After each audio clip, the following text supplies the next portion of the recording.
she's perfectly suited for it because she studied Scandinavian studies and literature at the University of Washington. And she is very involved in music as well. And there is a Greek society in the Northwest that she's been involved in. And she has served as president of the Seattle Bergen Sister City Association. So she has a lot of connections, and I think she speaks Norwegian as well. So I think as editor, she brings a lot of skill and interest and passion to this paper to connect all of us.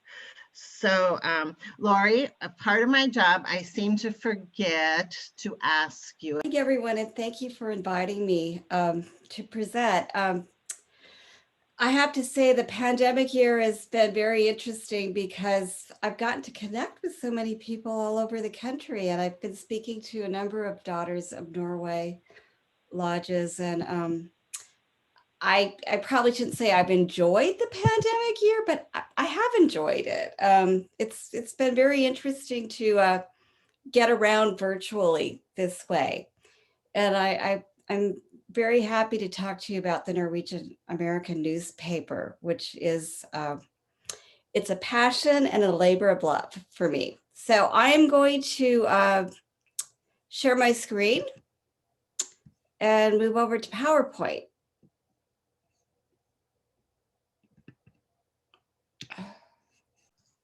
So the Norwegian American, it is America's oldest and only Norwegian newspaper. And it was founded on May 17th, 1889. Of course, we all know the significance of May 17th. So it's kind of fun that that's the day our seed newspaper was founded. Our dedicated mission, and it's very clearly formulated, and this is something that really drives all the content of our paper. It's to provide information to Norwegians and people of Norwegian heritage living in the United States with an outreach to a broad community, both at home and abroad. So while most of our subscribers do live in the US, we do have a fair number of subscribers in Canada. That's a market that we're hoping to expand in the next year. The pandemic did put a damper on that a bit in that travel plans had to be completely canceled or postponed because going out and meeting people is a really big part of promoting the paper. And we also have subscribers in Norway and so the United Kingdom. And we even have one in Sweden, but she happens to be my cousin. So that's why. We want to connect Norwegian Americans to their heritage. So a lot of our content does have a historical element to it, but we also want to build bridges to contemporary Norway.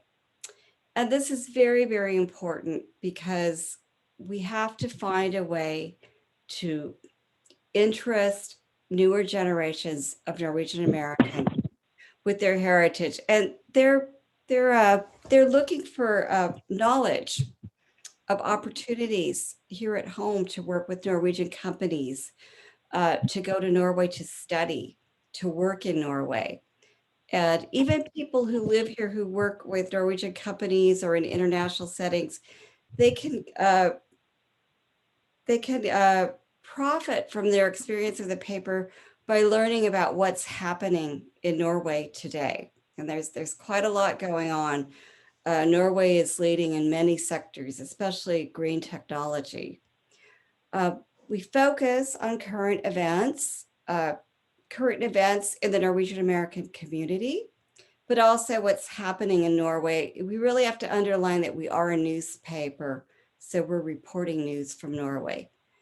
Business, new companies in Norway, a lot of startups get reporting, businesses that are coming over to the US to do business, and then also enterprises based here that are working with Norway. Art, that's a big one that I'm going to talk a bit more about later. Entertainment, of course, is part of that, and culture. And then again, I wanted to underline that we have a forward-thinking thrust for future generations. It's not just about past generations and what's happened. It's what future generations are interested in and how we can draw them in and strengthen our community to keep our heritage alive. We have very strong brand recognition because our publishing history goes back so far. And I wanted to speak a little to that. When we talk about this May 17th, 1889 date, that refers to a newspaper that was founded here in Seattle, Washington. But we are kind of the end product of hundreds of newspapers. When Norwegian immigrants came to the United States at the end of the 19th century, they had to have a way to communicate with each other and hold their communities together. So there were presses all over the Midwest, here on the West Coast, and in New York, of course. And with time, these newspapers died out. They merged and distributed themselves in a different way, or the immigrants learned English. And then as we know, their children learned English. Many of them didn't even speak Norwegian in the second generation. It's the third generation that's kind of become more interested in their past. So that's called the grandmother effect. So they disappeared or they merged. And we're the last one of all of that. And the role of papers changed over time too. The Norwegian American newspapers played a very important role during the two world wars, especially World War II, when there really wasn't accurate news coming out of Norway.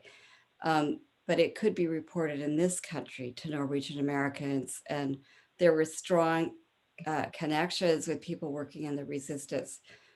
So the paper played an extremely pivotal role in the community here in garnering support for what was happening in Norway.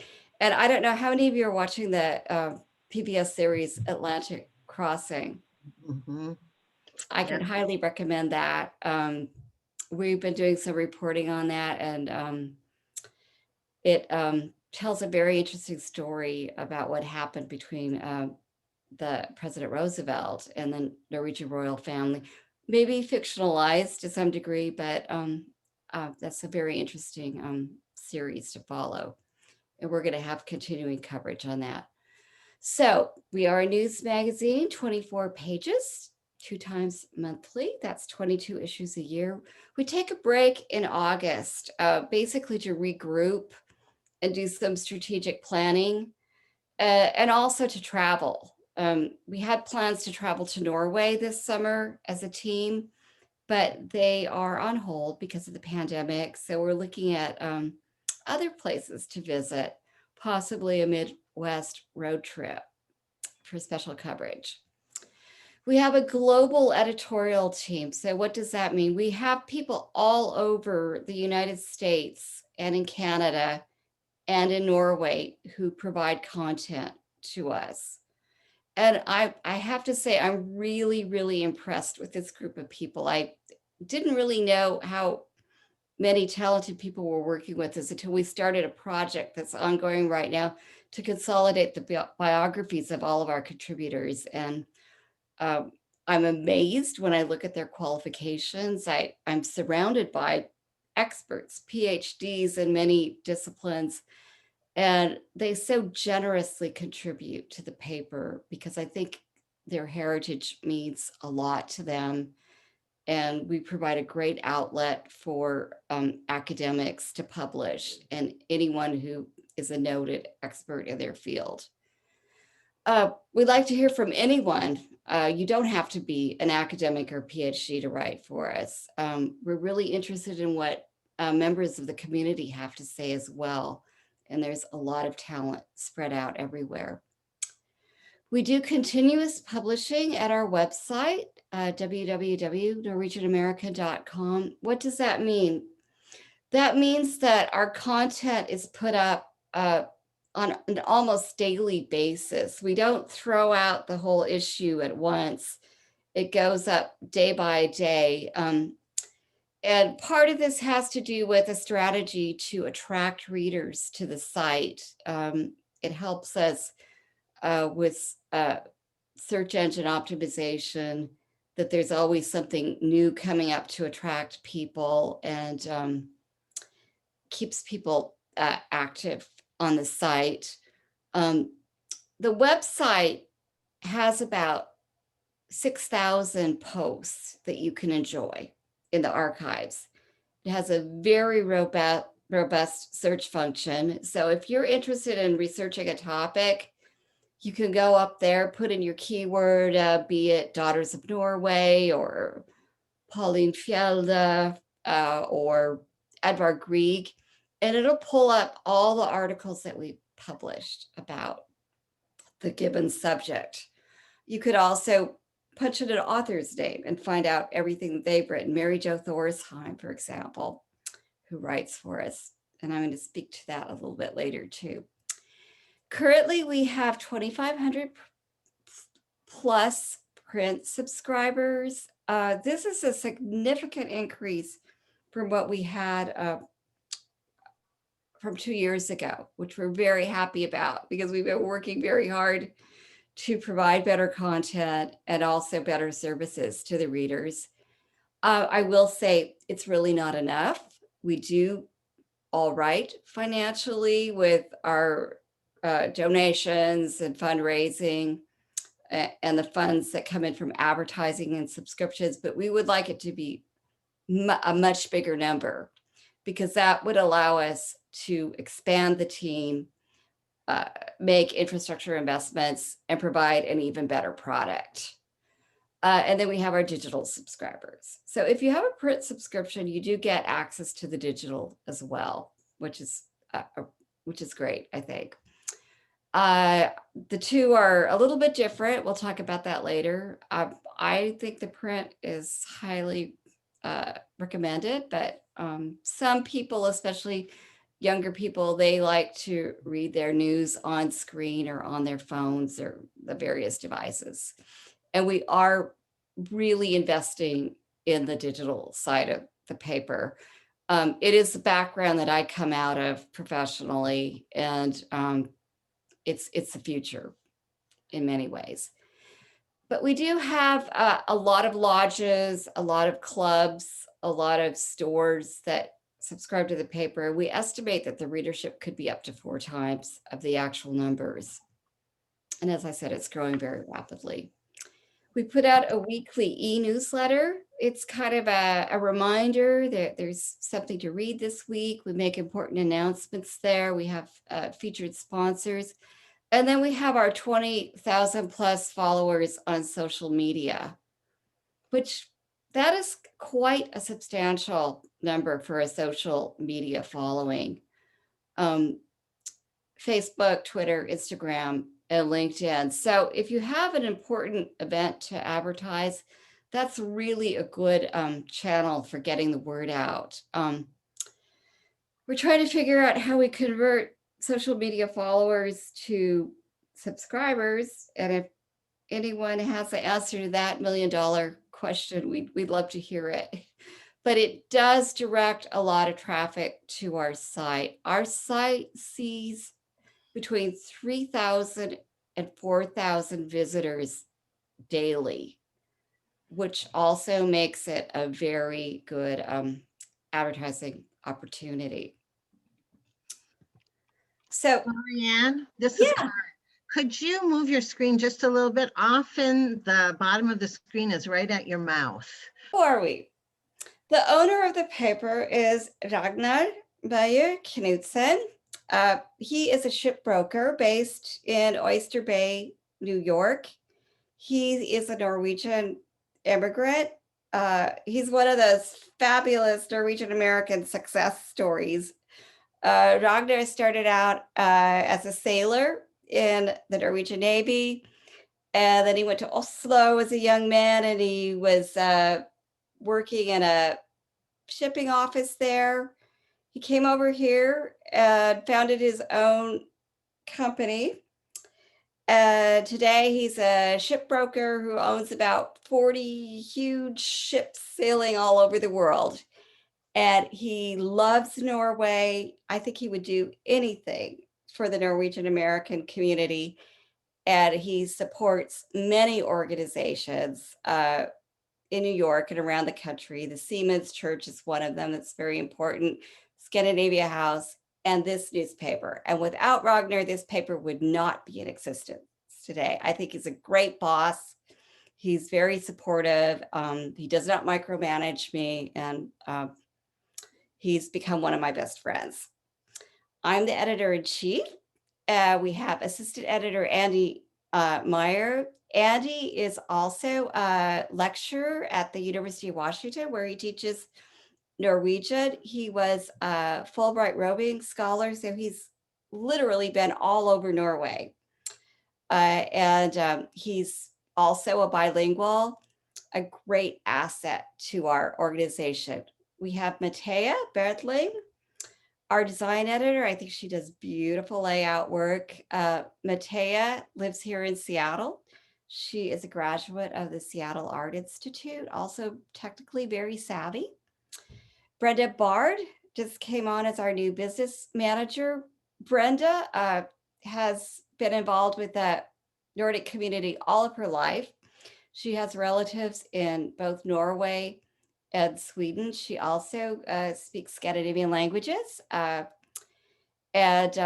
she is also retirement age like myself, but she loves the paper. She loves the community. So she's helping us out. She has an extremely strong background in accounting and data management, and we're already seeing a lot of great improvements since she came on board with her expertise. Becky Cruzienda is our copy editor based in Florida. Becky is truly a qualified copy editor, and she keeps us on our toes with her eagle eyes. And she is also bilingual. And then we have Madison Leyren, our ads and marketing manager. Madison also has a business in design, and I think she's brought a lot to the paper as well, with her ideas for creating good ads, her marketing savviness from her own business, and also she's a fantastic photographer. And then we have the global section editors and contributors. We have a section editor for business, sports, travel, and food, and then all of the people working with them. We think of ourselves as being a very modern looking publication. So if you knew the paper from 10 years ago, I think it looks very different today. And there I have to give the former editor a lot of credit. She came in and redesigned the logo and tried to update things as best as she could with the means she had available. And we've tried to take it to an even higher level with the new team. We are very concerned about what appears on our covers every issue, and a lot of thought and a lot of planning goes into that, because that's what's going to draw our readers in, and it's what shapes the issue as well. While we don't have special issues every printing, most of them pretty much have a cohesive theme, so you can really learn about a given topic. And then the website, we're constantly working on that. So you're seeing the print cover and what the website looks like. And that's a post from the Midsummer Gala at Norway House a couple of years ago that I was lucky enough to attend. So as I mentioned, we have this extreme concern with design and these covers. Here's just a few from last year. The first one was a heritage issue with a very famous motif from the artist Hans Dahl. We thought that would draw our readers in. The second one is the Deichman Library at Oslo that opened up last year. I was scheduled to attend the opening, but of course, COVID hit. So our correspondent had also covered the story. And I have to say, I thought she did it so well that I felt like I had been there anyway after I read her story. That was our 17th of May cover last year, the third one. That was a challenging one. Kind of things started locking down in March, about the time we really started planning the issue. And for a while, we were publishing more cancellation on our events calendar than events happening. And I thought, how do we put this issue together? It's like nothing's taking place that we were scheduled to cover. But we did it. We focused it on heritage. And I thought, well, it wasn't appropriate to put a photo of a bunch of people together during the pandemic on the cover. So we took a historical photo. That's the mural at Bergen Place in Seattle. And we're of course working on the new 17th of May issue this year, which will be a little bit different. So that's going to be a surprise for everyone. That was our Easter cover there, the fourth image. And we did a special sports issue 2 years ago. We actually do it every year, and that's a image from the film that was made about Sonja Henie a few years ago in Norway that we covered. And there you see the image from the Arctic issue, and of course that was a polar bear. Why we are different, and I wanted to speak to this a bit because sometimes when I go out and talk to Sons of Norway lodges, they say, oh, we have the Viking magazine. What do we need the newspaper are? Well, it's precisely because we are a newspaper and a news organization. That's why we publish twice a month. If we only published once a month, the news would get rather stale. And to make all of this happen, we have a subscription to the Norsk Telegrambyrå, NTB, which is the newswire, the Norwegian equivalent to the Associated Press. So we're able to go up to the wire 24/7 and see what's happening in Norway.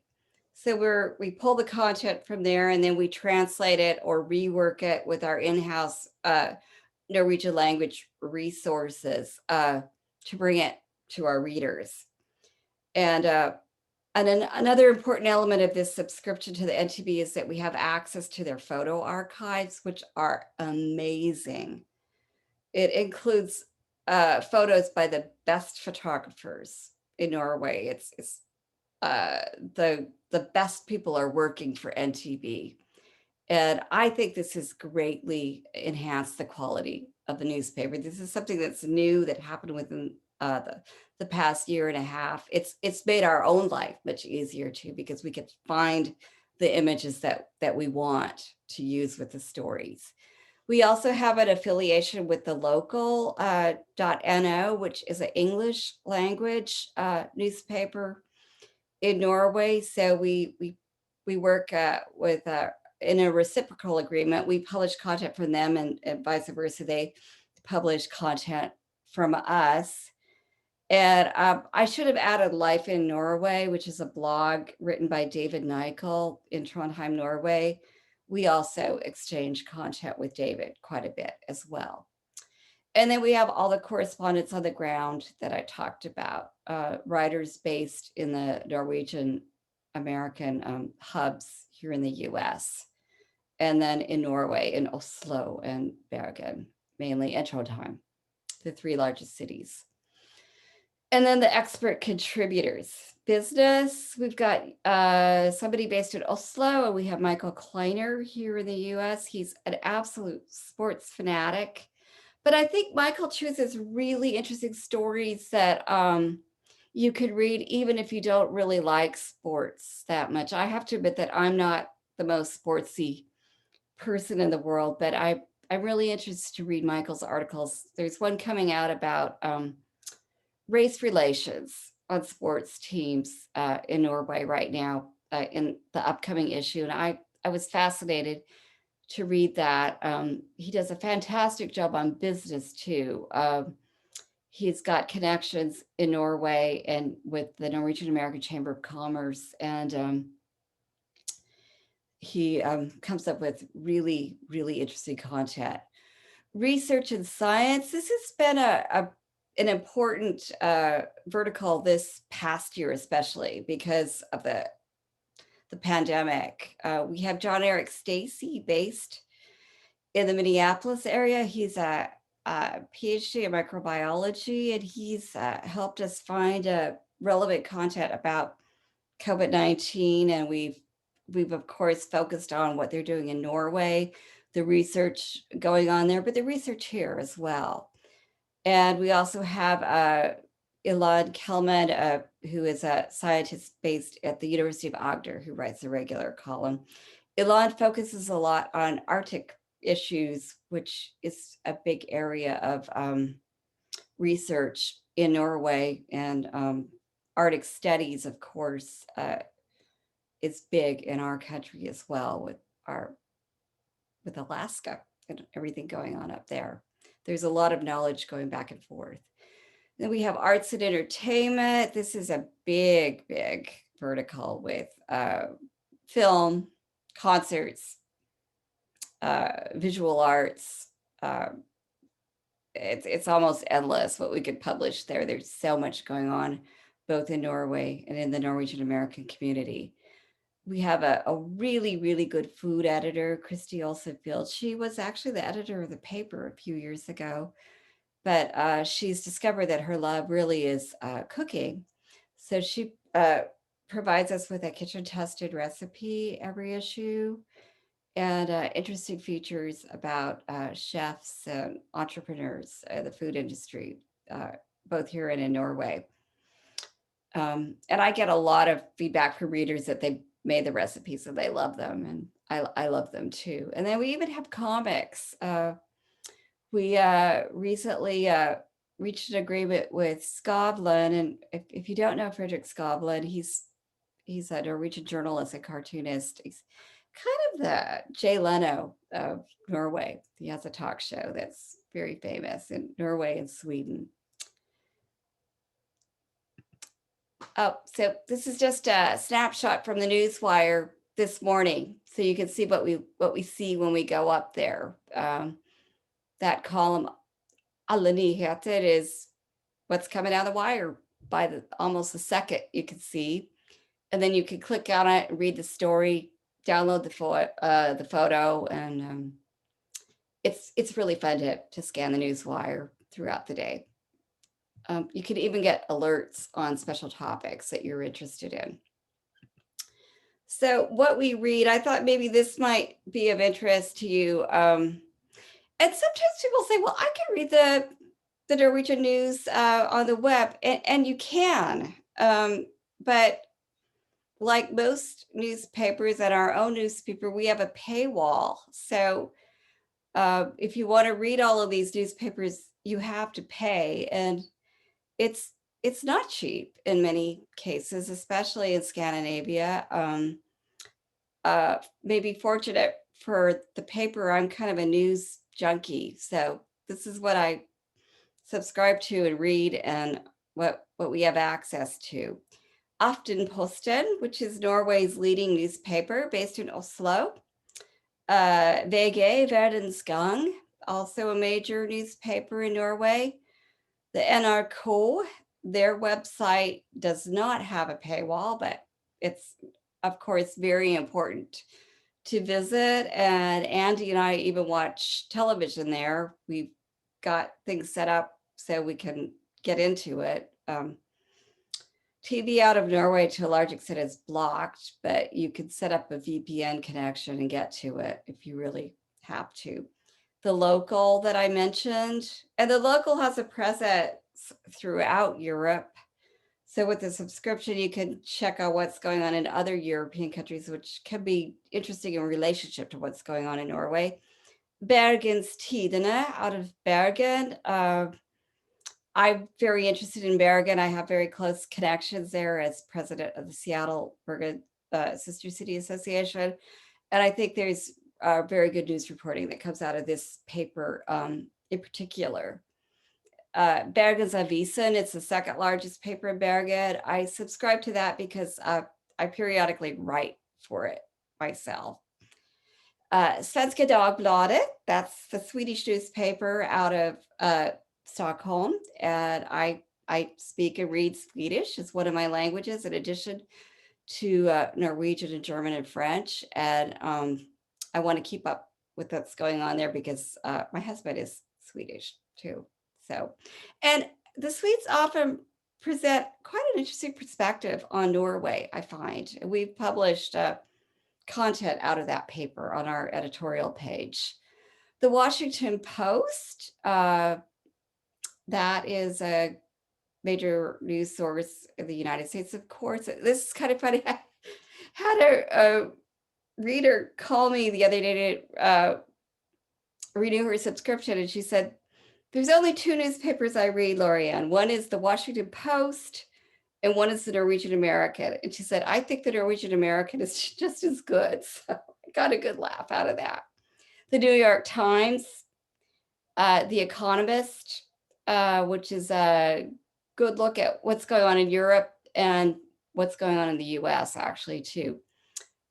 Seattle Times, I live here in Seattle, so of course I want to read our local newspaper. Honestly, I'd like to get a subscription to the Star Tribune as well, because Minneapolis is such an important hub of the Scandinavian community. And I read the Viking magazine, as member of Norway, of course. And then, believe it or not, Facebook is quite an important source of news for us. Of course, we take it with a grain of salt.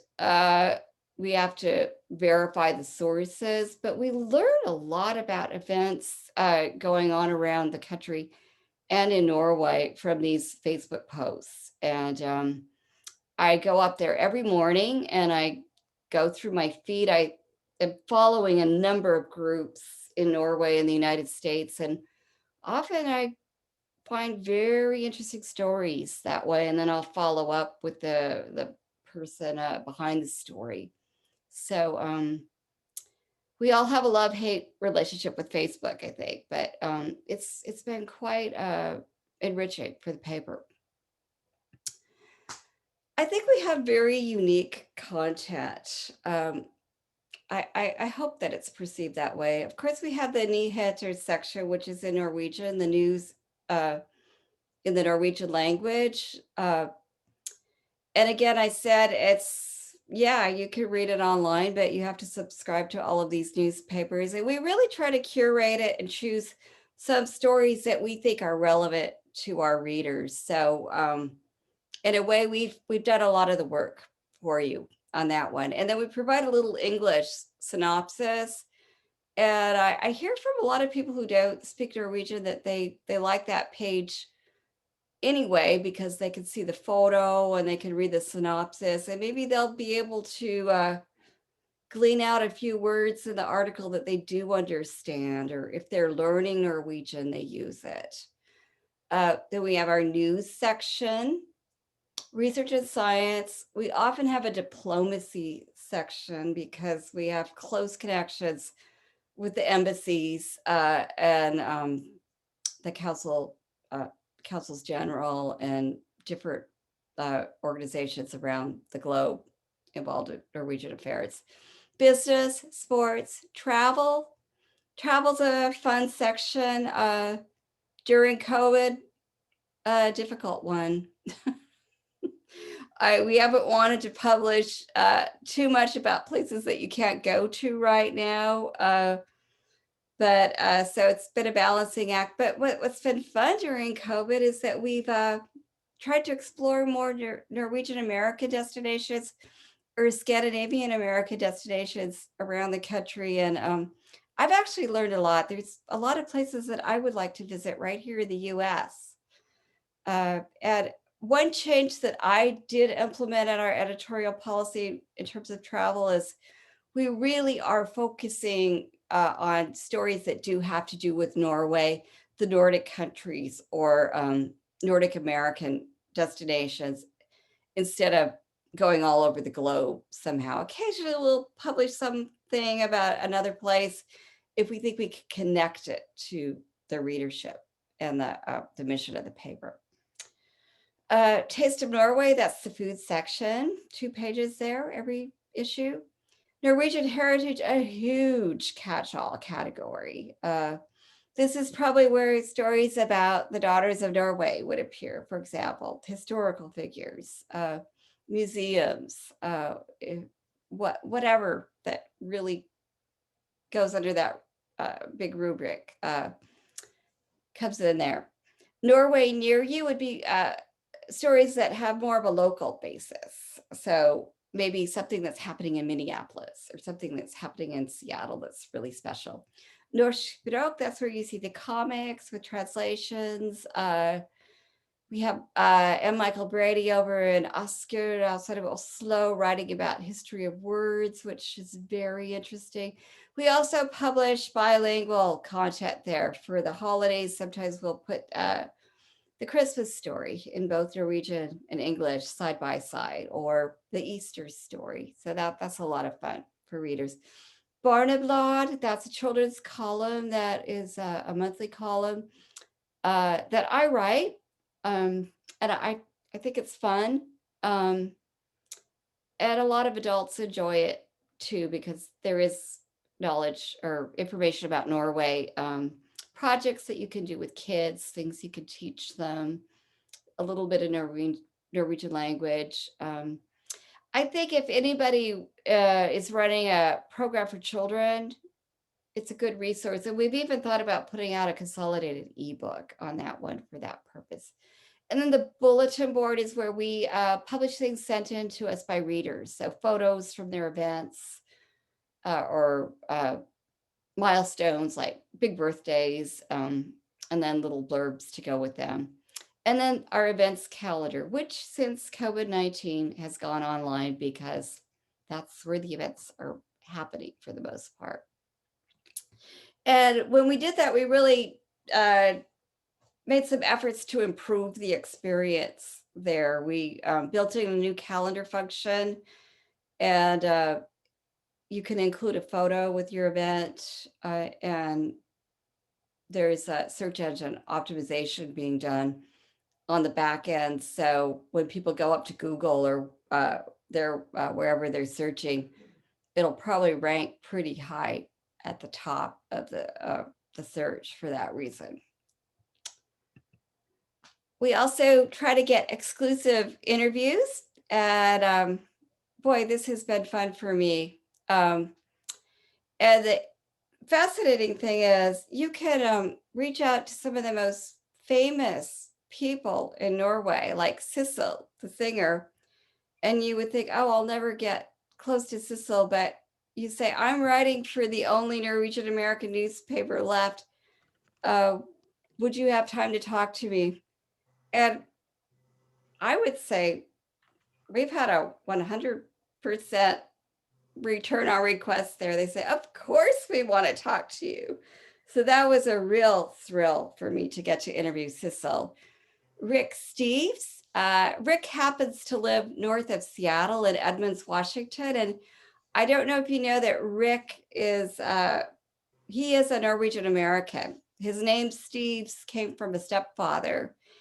And he got into travel when he went over to Norway with his family to meet his relatives when he was a teenager. And he said, I just got hooked on the whole thing. It changed my life. And he said, I haven't stopped traveling since. And Rick is great. He's now a contributor to the paper. He told me, he said, Lorianne, if you find anything in my books or on my website that you want to use, just take it, plagiarize it. I'm thrilled if you do. And so we feature content for Rick periodically, which is fun. He's got a great sense of humor too. I got to interview Leif Ove Ansnes when he performed the Grieg piano concerto at Symphony Hall, which was thrilling. And again, I didn't even ask for the interview. I contacted Symphony Hall for some photos, and they said, he asked, "Don't you want to come and interview him?" I said, "Oh my God, of course I do." So that was also very thrilling and a once in a lifetime experience. We've interviewed ambassadors. We featured the new ambassador a few issues ago on our cover. Consuls general, prominent businessmen, star chefs, and there are many coming out of Norway these days. Sports stars, you probably are familiar with Mats Zuccarello, the ice hockey champion. Michael Kleiner interviewed him. And then artists, of course. There are so many good ones, both in Norway and here in the US. We worked really hard to improve the opinion page in the past year or so. We want it to be the voices of people who really have something to say. And The Ring doorbells. Everybody has. Mom has it. Joey and Dave have it. So hello, politicians to write for us. And there to the right, you can see the new Norwegian ambassador to the US. We have gotten some very distinguished researchers to write on topics, especially for COVID. And then also Norwegian citizens on the ground, which I think is interesting to hear what they have to say about what's going on in their country. Norwegian American leaders. You probably all know Christina Carlton. She's written for us, among others. We brought back community spiritual leaders. We've been so happy that the pastor Mindeshoken has written special messages to the community for Christmas and for Easter. We're really going to miss her when she leaves. And then we have an open forum with our readers. So anybody can send in their opinion and we will print it if it's printable. And by that, it can't be hateful or insightful or inappropriate in that way. And we try not to have any political bias. We don't want to be a left-wing newspaper. We don't want to be a right-wing paper. We want to let a variety of voices be heard. I wanted to say a few words about the ads because we have quite a specific ad policy. We only take ads that we feel is pertinent, are pertinent to our content. So Nordic vendors, it's products that you want to learn about because you're reading a Norwegian newspaper. And I think that serves us well. We work very hard to place them in a strategic way. We put ads about food products on the food page, for example. Art ads would go in the cultural sections, so on and so forth. And you can send in your own ad copy and we'll work with you on that to make sure it's optimized as best as possible. Or we'll create the ads for you. We have design services. We have many community partners, and here are just a few of them. The Daughters of Norway and the Sons of Norway. And I'm very excited about this partnership with Daughters of Norway because most of the chapters have namesakes like Pauline Fjelde.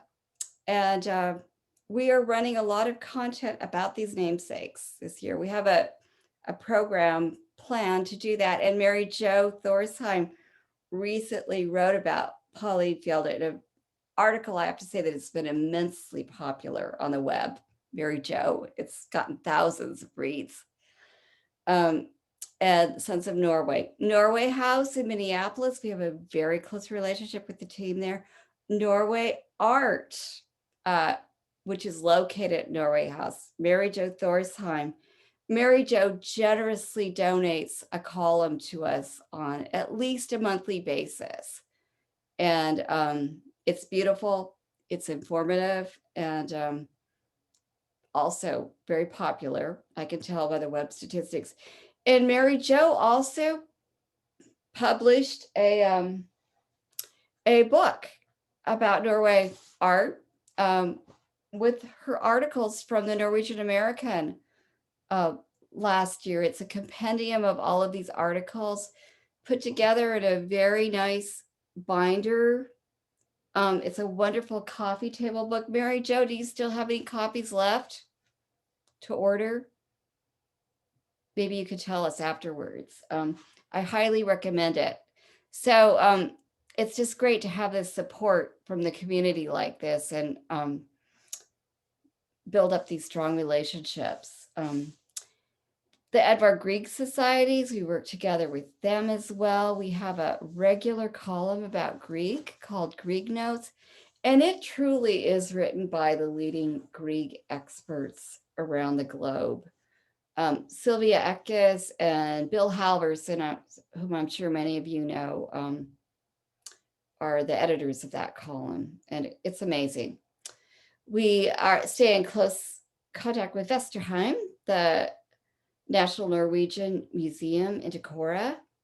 We have a relationship for a reciprocal publishing relationship with Astri, My Astri Publishing, based in Iowa. I talk to the Royal Norwegian Embassy on a regular basis now about what's going on there, and they're very supportive of the paper.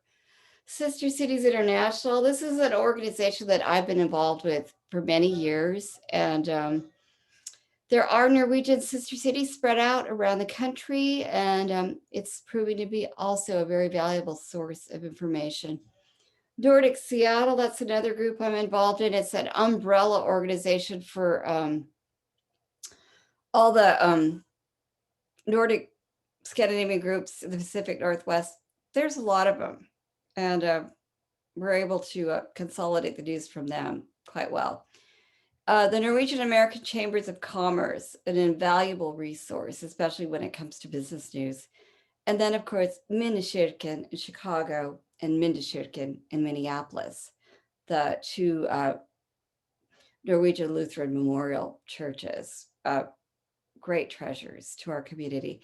And then recently we formed a relationship with Films of Norway based in Stavanger, Norway. The founder and owner of the company writes a regular film review for us in each issue. And it's a great resource. It's kind of a new Netflix for Norwegians abroad.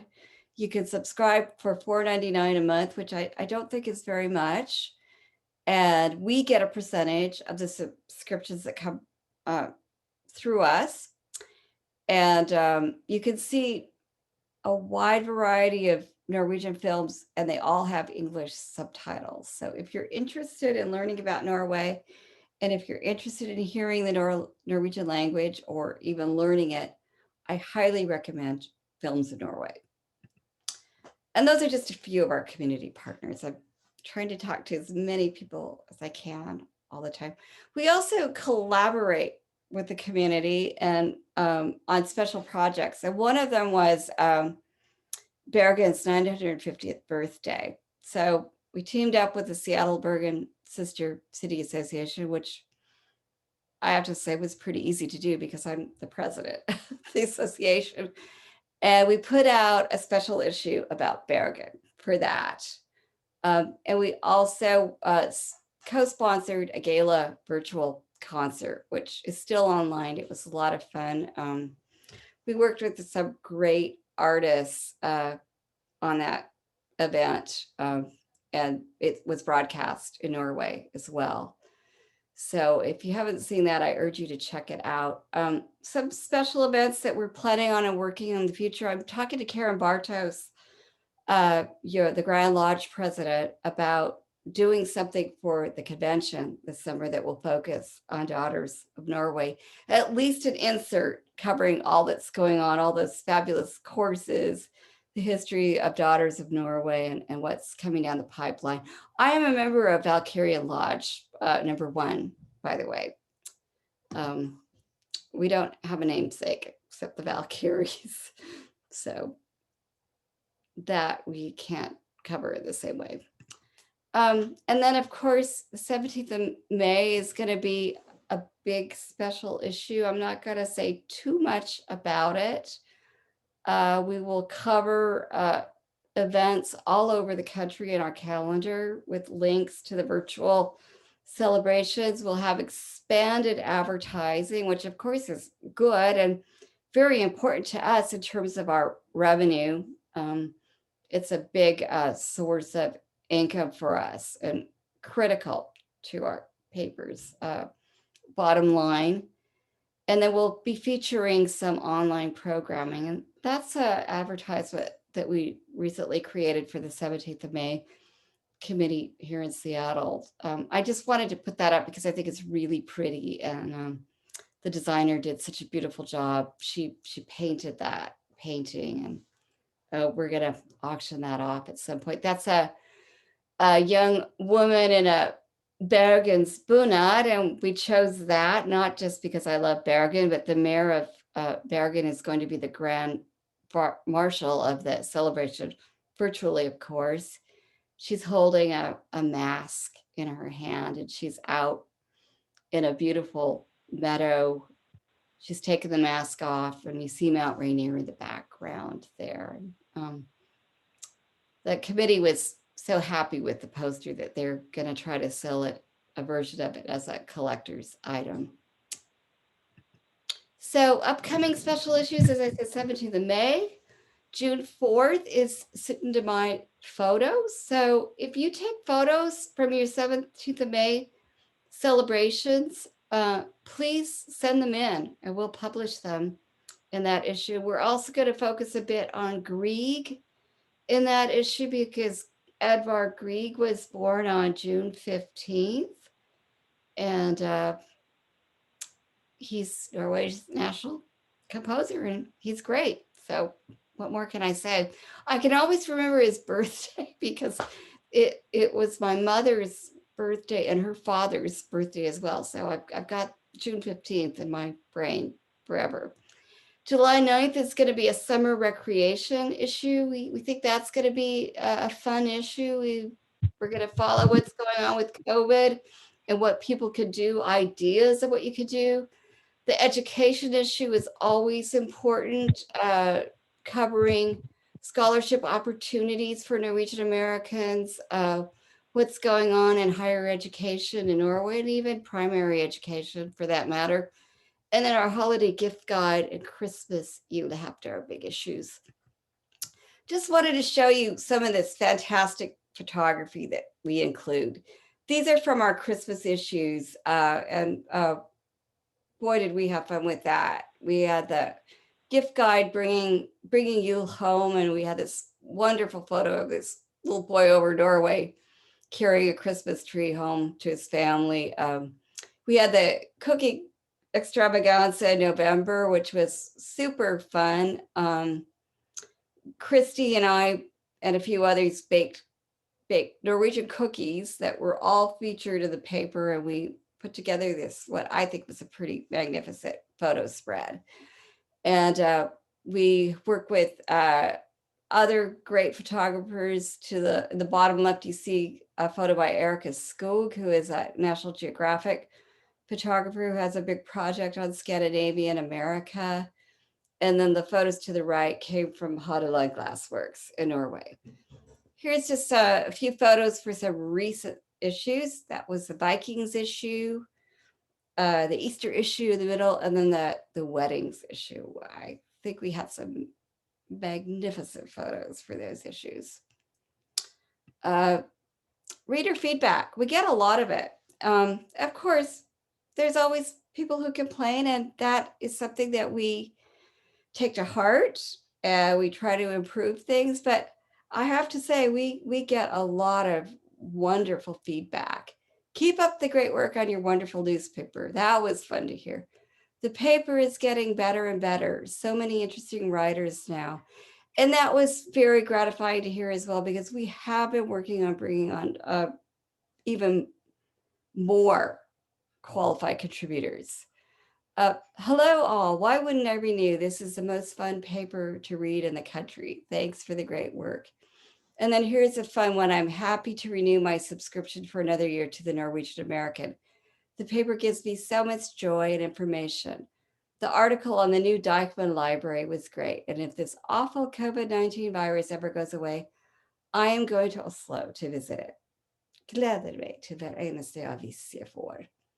So that was fun too. So I hope your question is now, if you're not already getting the paper, how do I get all of this? Well, it's $70 a year for a combo print and digital subscription, and that can be paid biannually. We know some people are on fixed incomes and they only want to subscribe a half a year at a time.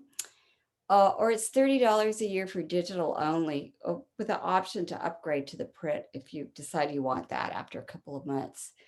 Or you can sign up for a sample subscription for $7, which is 2 issues. And you also get access to the digital for a month.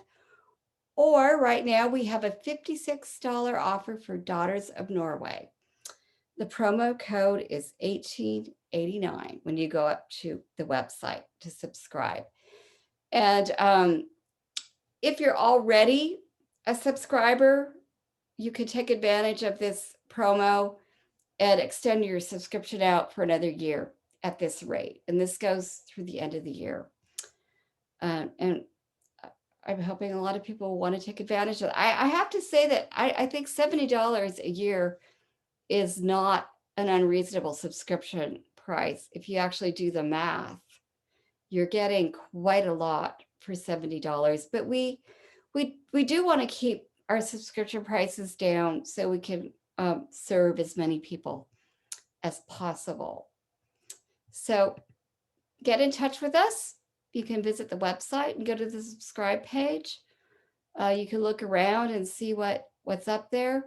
You could email us at subscribe@naweekly.com, or you could call us on the phone at 206-784-4617. But please be sure to leave a message. Currently during COVID, the office is closed and we're all working remotely. So I forward the office phone to my own personal phone as much as I can. But often I'm in meetings and can't pick up the phone.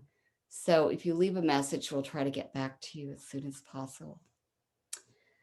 So at that, I'm just wondering if anybody has any questions that I can answer.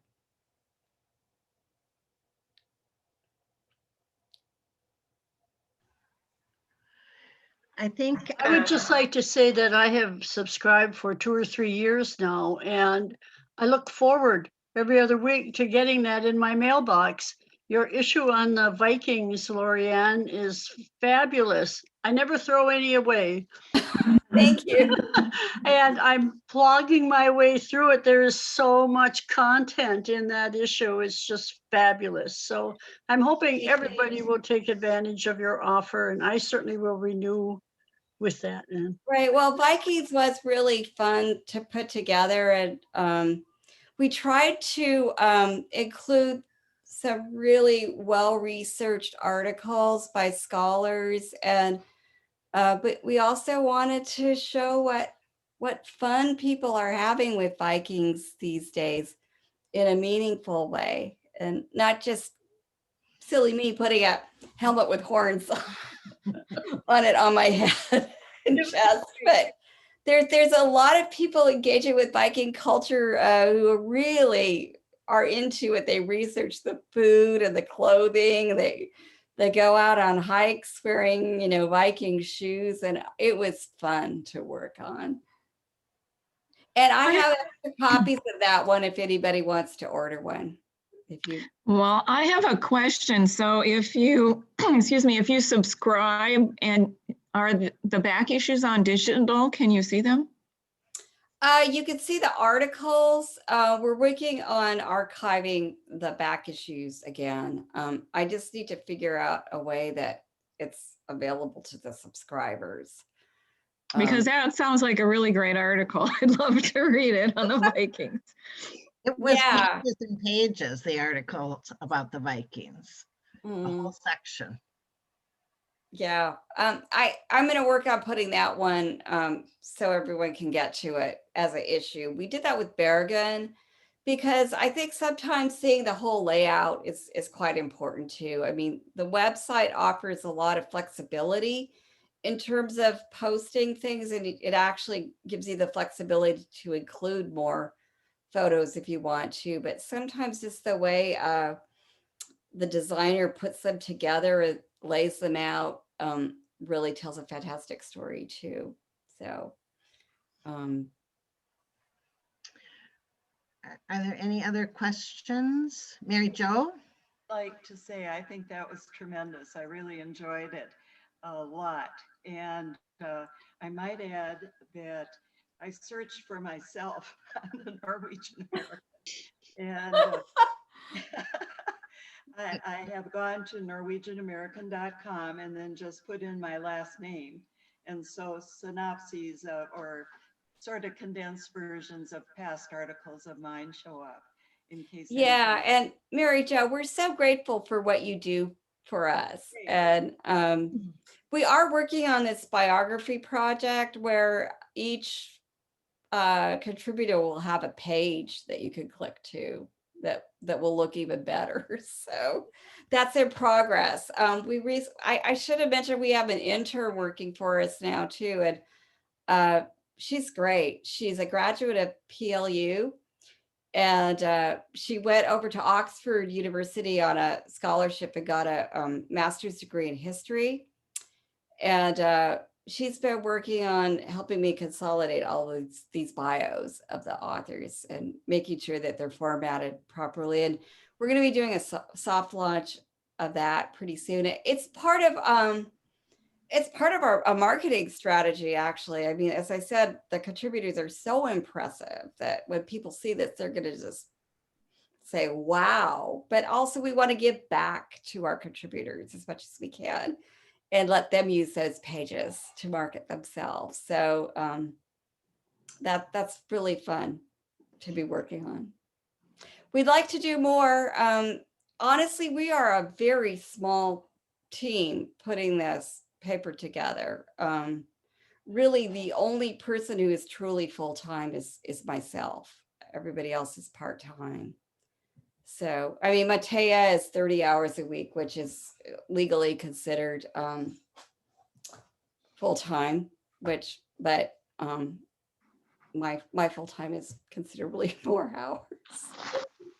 Does So- anybody else have any questions? I don't see you if you haven't put your video back on. So you just have to speak up. The question that Lorianne asked about the book, it is available, and I put in chat, but I can never send a chat after I write it in. I'll find out from your leadership how to maybe let people know, or what's permitted for them to contact me. Great. I have a question that I'd like to ask all of you. What are the topics that you would be interested in learning more about? Is there anything that you're dying to learn more about, or? I would know- like to see more on travel in Norway, Lorianne. Okay. Go back again next year and looking. Right, and yes, it's coming.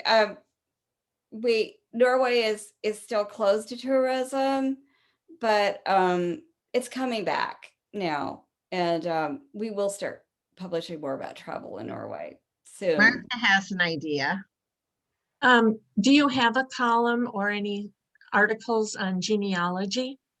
We have run columns on genealogy. There's a woman in Norway, Liv-Marit Haakenstad, who writes periodically, and we'd like to do more with that. I really need to engage with her and see what she can provide. We've also worked a bit with Deb Nelson Gorley from Astri My Astri. She publishes a lot of books for doing research. So I think we need to really look more into that. We'd like to publish something about DNA testing, 23andMe ancestry.com, and I'm trying to make some contacts with them. It seems to be difficult, but DNA testing is not as straightforward as people think it is. Oh, I would, are you familiar with Big Dog Fellows Rod? Elaine Yeah. Hazelton? Yeah. Yeah, she would be a good contact. Okay, Or- great. Or one of our members, Marilyn Sorensen, is an expert in genealogy. Okay, well, I could talk for a very long time, but I'll be yeah. And I even think genealogy stories are interesting, what people Right. have learned on their journeys. And right. I've done some of it myself, and it can be that maybe I should say that your family isn't that interesting in some ways. Everybody's family is interesting, but you also learn a lot about history through doing genealogy. You know, I went back and looked at some old records, and this is for the American side of my family. And I thought, I didn't know that people had to post marriage bonds and things like that. And I really looked into the geographical. So yes, we do want to do more with genealogy. Yeah, because there are different groups that meet once a year from different areas of Norway. Right. Logs. Other suggestions or ideas? Otherwise, we can email you ideas, Lorianne. Oh, please do. Because sometimes they don't come immediately, but then Yeah. you're looking at something and you think of them. I recently, I have a check-in daily of a woman who is a Norwegian immigrant and was 14 when the Germans came to Oslo, and with the Atlantic crossing, we've been talking about how it was for her during her essentially high school years being occupied. And I just remembered that I know Andy Meyer's grandma and Aunt Frida. Really? I'll have to tell them. Last spring or last summer in June, I opened, well, actually, I always start in the back of the paper, and there was an ad for his mother's retirement. So, yeah. It's a small world. You know, we're not talking about 6 degrees of separation in this community. I think we're talking about 2. So, Well, and that's what I really love about this job. I don't do it for the money. I have to be very upfront about that. I was planning to retire from software and work completely when I turned 60. I was burned out, and I saw that they needed someone to help out for a while. I thought, well, I could help out, you know. So I did, and I really had no intention of working full time again. But like, it is a labor of love. We operate with limited resources, but boy, do I have fun meeting all these people, all kinds of people. That's a good kind of job to have. So I think our time is pretty much up. Susan, did you have something? I did. I wanted to ask